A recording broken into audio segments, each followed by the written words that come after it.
presentation, desain slide presentasi yang pernah saya bina. Oke, kuncinya bagaimana Anda bisa mendesain slide kelas dunia, ya. Karena selama ini itu slide presentasi cuma dibuat, bukan didesain. Oke. Nah, sebelum ke sana, sungguh tidak sopan saya tidak memperkenalkan diri. Jadi nama saya Doni Firmansyah.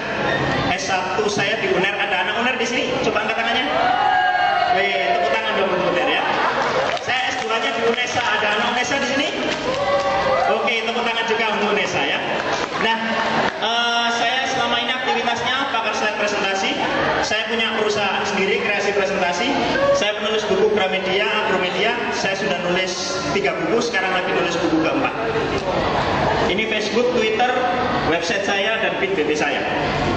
Nah, tentang slide presentasi, kenapa sih penting? Nah, ini nanti kita akan bahas sama-sama ya. Oke, ini buku Amazing Slide Presentation ya. Sebelum ke arah kita membahas kenapa sih desain slide presentasi penting, Pak? Aku tuh desainer Pak. Nah, ini buku saya, buku yang saya tulis. Tadi ada Bu Sophie Patrick, saya meminta bantuan beliau karena di sini ada co-writernya, Bu Sophie Patrick.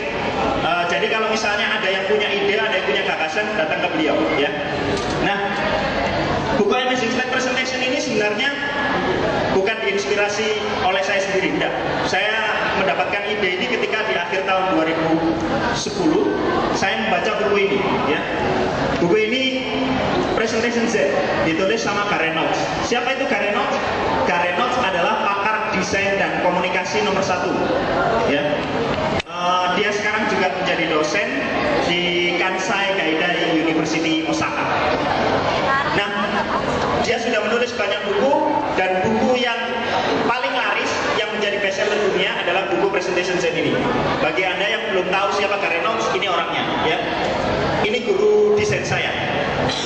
Jadi Gary Knowles kemana-mana beliau memperkenalkan bagaimana mendesain slide presentasi yang mudah, ringan, dan kemudian bagaimana menyampaikan presentasi yang gampang diingat oleh audiens ya. Nah, dan ini buku Gary Knowles dengan Amazing Slide Presentation ya.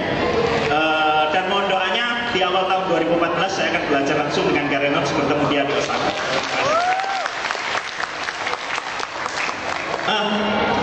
Lalu kemudian apa yang harus saya pelajari Pak dengan buku Amazing Slide Presentation atau dengan desain slide presentasi?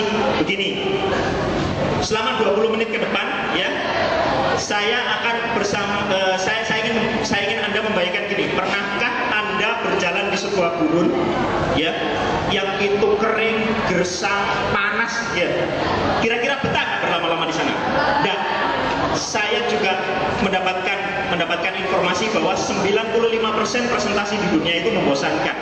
Itu yang ditulis di dalam buku Presentation Z, dan itu saya kutip di dalam buku Amazing Slide Presentation.